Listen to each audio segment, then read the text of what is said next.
2015, some of the goals I wanted to hit were I want to hit I want to be in the 500 club for deadlifts.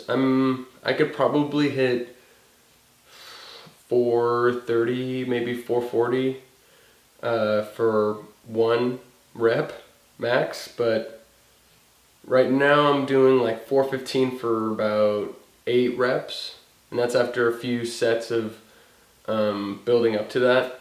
So I feel pretty confident that I'll hit the 500 club by the end of this year for deadlift. Now for squat, I'm not very good at squats right now, and I want to work on those. So I want to get those at maybe,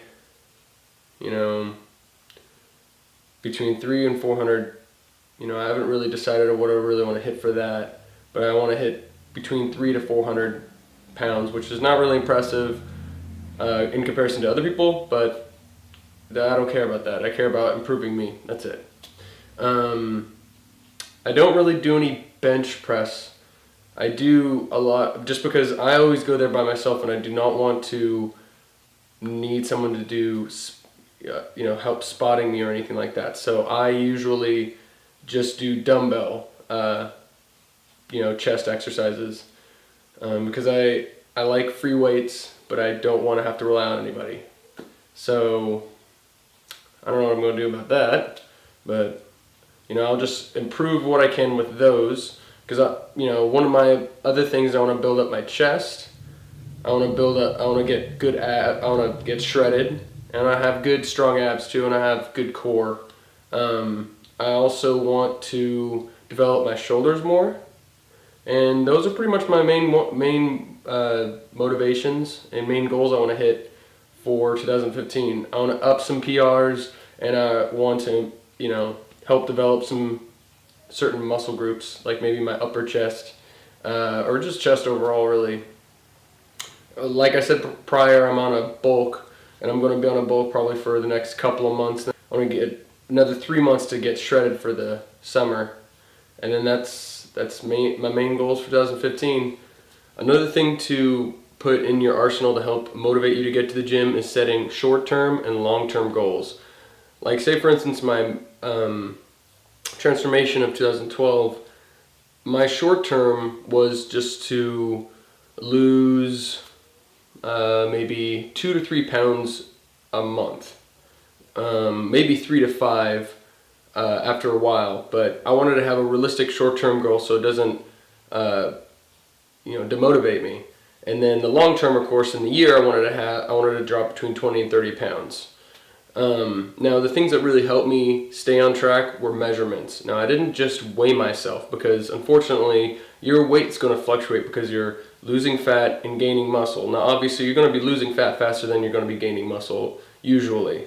It's unusual for you to, gain and lose the same amount of weight in fat and in muscle at the same time.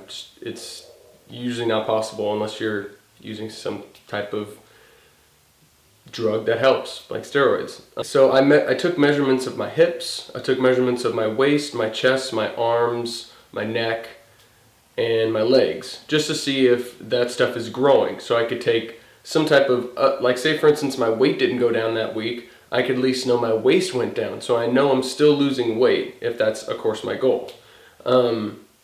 Now obviously if I'm on a bulk, which I currently am, I want to make sure my muscles are actually growing, and I'm more concerned about the measurements more than the weight. I want to still look at the weight just to make sure I'm not gaining too much fat, because I don't want that either. I want to be on a lean bulk. I don't want to be on a dirty bulk where I'm going to have to drop 30 pounds during my cut after a few months. I don't want that. That's so much work. And the other thing too is you got to look at yourself as the best way I could put it is as a car.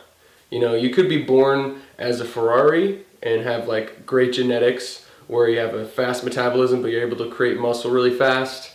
Or it could be born as a Geo Metro, But it doesn't matter what kind of car you were built as. It matters what you do with it. So, you could have a Ferrari, but you could also have a souped up Geo Metro and beat it at the track, It's kind of a terrible metaphor, but it's the best thing I could kind of describe, because, you're born with what you're born with and you got to deal with it, but that's okay. It doesn't mean that you can't be the best person you could be. Basically what I'm saying is you could be born really ugly, but doesn't mean that you have to be super ugly.